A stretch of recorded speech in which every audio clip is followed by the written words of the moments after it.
자, 오늘은 양력으로 2026년 4월 3일이고요. 음력으로는 2026년 2월 16일입니다. 오늘 명식은 병오년 신묘월 정미일이 되겠고 일지는 정미가 되겠습니다. 자, 다시 오늘의 명식을 살펴보도록 하겠습니다. 제일 중요한 것 일간, 정화일간이 되겠고요. 정화일간이 태어난 월령은 묘월이 되겠습니다. 사주 볼 때는 항상 일간과 월령을 잘 살펴보시기 바라고요. 자, 일간 정화라고 하는 것은 음의 기운을 가지고 있는 음화가 되겠습니다. 비유할 때는 정화라고 하는 것은 등촉지화의 비유를 많이 합니다. 쉽게 말하면 모닥불 같은 개념으로 볼 수가 있겠고, 그 다음에 전기불도 해당이 될 수가 있겠습니다. 하늘에서는 달빛, 별빛도 해당이 되겠고, 예를 들면 전기불이니까 네온 사인 같은 것도 정화가 되겠죠. 그래서 정화라고 하는 것은 이런 등촉지화의 비유를 하고요. 그 다음에 이제 어제 공부했던 양화인 병화도 있습니다. 병화는 태양지화의 비유를 한다고 했습니다. 그래서 병화 같은 경우는 스스로 빛을 발하고 스스로 열기를 발산하는 존재이지만 등촉지화인 정화는 반드시 연료가 있어줘야 된다. 그래서 간목으로서 사시사철 정화의 불꽃을 유지시켜주는 것이 필요하다. 예를 들면 이제 4월이라든가 5월 같은데 정화가 왕하더라도 간목 한 점 정도 있는 것이 좋지 않을까 이렇게 생각이 됩니다. 그리고 일단 어저께도 말씀드렸던 것처럼 병화가 됐던 정화가 됐던 이것이 일간일 때는 열기로 보지 말고 빛으로 보라고 제가 말씀을 드렸고요. 그다음에 이제 이 병화도 그렇고 정화도 그렇고 신왕하게 되면 화가 치열해지죠. 치열해지는 것을 막기 위해서 적절하게 조절할 필요가 있다라고 봐서 병화도 정화도 일단 임수로서 보광도 할 수가 있겠고 그 다음에 임수로서 뜨거운 열기를 조절할 수 있겠다. 병화는 개수를 쓸 수도 있겠지만 정화는 개수를 쓰는 것은 조금 굉장히 조심스러워야 된다. 왜냐하면 하늘에서 내리는 비와 같기 때문에 개수는 자칫 정화의 불꽃을 꺼트릴 수 있다라고 보죠. 그래서 예를 들어서 개수 뜨거워서 개수를 쓴다. 그러면 간목 같은 것이 한 점 정도는 천간에 같이 있어서 수가 화를 직접 극하지 못하도록 방어하는 것이 필요하다. 간목이 없으면 기토나 무토로서 개수를 통제할 수도 있겠죠. 그건 이제 상관제살, 식신제살이라고 하는 것이고 개수가 있는데 간목이 있으면 저걸 살인상생이라고 이렇게 표현합니다. 자, 정화라고 하는 것은 이러한 특징을 가지고 있는데 이러한 정화가 묘월에 태어났습니다. 일단 격국을 보게 되면은 정화가 묘월에 태어나게 되면은 음화가 음목을 받고요. 목이 화를 생해주는 관계가 되는 것이니 인성, 편인격이 되는 것인데 자, 묘목이라고 하는 것은 어떤 목? 쓴목입니다. 물에 젖어 있는 목과 같기 때문에 쓴목이 많아지게 되면 오히려 정화의 불꽃을 꺼트릴 수 있겠다라고 하는 점. 그래서 묘월 같은 경우에는 경금 같은 것이 있어서 습한 목을 제거하고 간목으로서 다시 정화를 생조해 주는 것이 필요합니다. 묘월에 간목 수출되게 되면 목이 많아서 목다 화식이 될 수 있으니 이때는 경금도 같이 있어주면 좋을 것이다 이렇게 생각이 되고 목이 왕해서 왕한데 경금이 없다 이때는 같은 비경겁제가 있어도 목다 화식은 되지 않을 수 있다. 그리고 일간 자체가 지지로 인사호 등의 뿌리를 충분히 얻는 것도 필요하겠다라는 생각이 듭니다. 자, 이러한 토대에서 보게 되면은 자, 일지 미토를 봤습니다.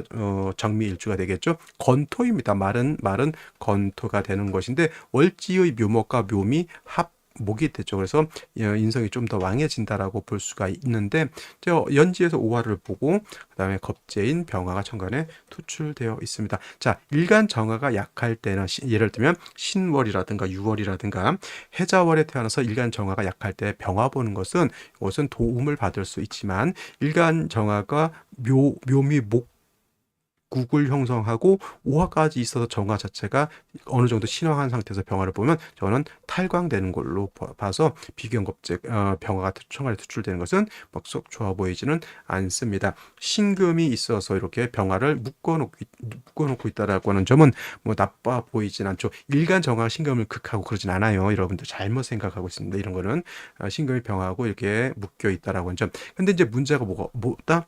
자, 화가 저렇게 있는데 수가 없으니까 어떻게 돼요? 조열해지죠. 조열해지고 건조해지는 것이 문제가 되겠습니다. 그래서 생시에서는 반드시 관성의 수를 얻어서 뜨거운 열기를 조절시켜주고 임수를 얻어서 보강하는 것도 크게 나쁘진 않은데 요거는 생시를 보면서 설명드리도록 하겠습니다. 자, 생시를 보도록 하겠습니다. 자, 청화 묘월생인이 편인격이고 묘미 한목, 사주가 좀 건조해지는 구조로 되어 있는데 다시 오화에 뿌리는 병화 투출되어 있으니 사주가 조열, 물론 4월, 5월, 미월처럼 그렇게 정도는 아니지만 이제 조회해지면서 건조해지는 국세에 신금이 있어서 이렇게 병화를 묶어놓고 있다라고 하는 점까지 말씀을 드렸고요. 술을 반드시 얻는 것이 필요하다라고 했는데, 자, 경자시가 되게 되면은 자수를 얻었습니다. 이건 당연히 어떤 건조한 거를 갖다가 이제 봄에 가뭄든 국세를 갖다가 이제 해가라는 정도로 쓸 수가 있고요. 그다음에 정화를 보강하는 정도는 쓸 수가 없습니다. 그리고 자수 하나만 가지고는 수가 그렇게 넉넉하다라고 보기는 좀 어렵습니다. 자, 경금이 있어서 수를 생해주는 구조면 좋을 것인데 이거는 건토이기 때문에 금을 생할 수 없죠. 그래서 경금이 수를 생하는 공력은 크게 떨어진다 이렇게 보시면 되겠습니다. 자, 신축시가 되게 되면은 축토를 얻어서 축중에 있는 개수를 쓸 수 있을 것 같은데 이거는 축미충이 되기 때문에 축중에 있는 개수 신금이 다 땅속에 묻혀버리죠. 이 신금이 뿌리가 없어지는 것이 된다 이렇게 볼 수도 있겠습니다. 그래서 신축시는 좋은 생시는 아닌 것으로 보여지고요.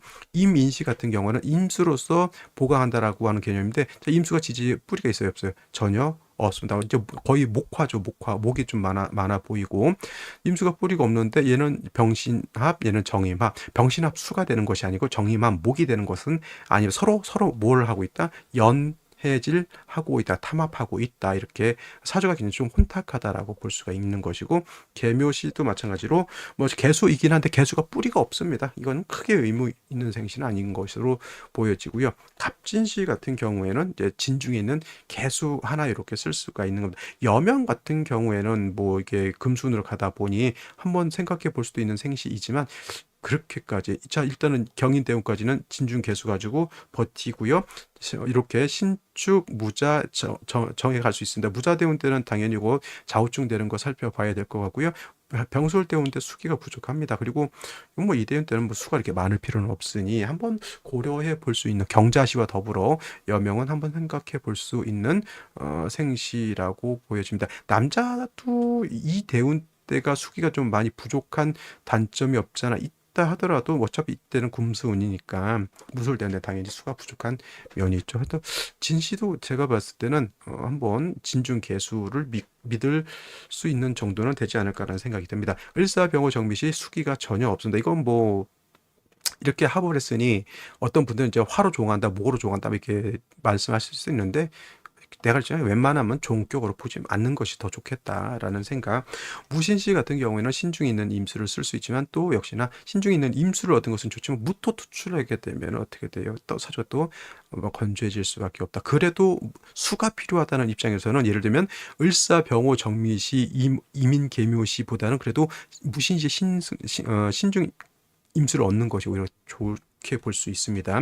기유경실시 의미였고요. 그 다음에 신해시 같은 경우에는 해수를 얻은 장점이 있다. 그러니까 수를 얻는 경우에서는 뭐 경자시라든가 갑진시라든가 뭐 무신시, 신해시까지 이렇게 볼 수가 있는데 무신시는 무토 투출되는 것 때문에 특히나 여명 같은 경우에는 상관 투출되는 거기 때문에 이건 한번 고민해 볼 필요는 있겠다라는 생각이 듭니다. 자, 오늘은 여기까지 설명드리도록 하고요. 저는 내일 또 찾아뵙도록 하겠습니다. 감사합니다.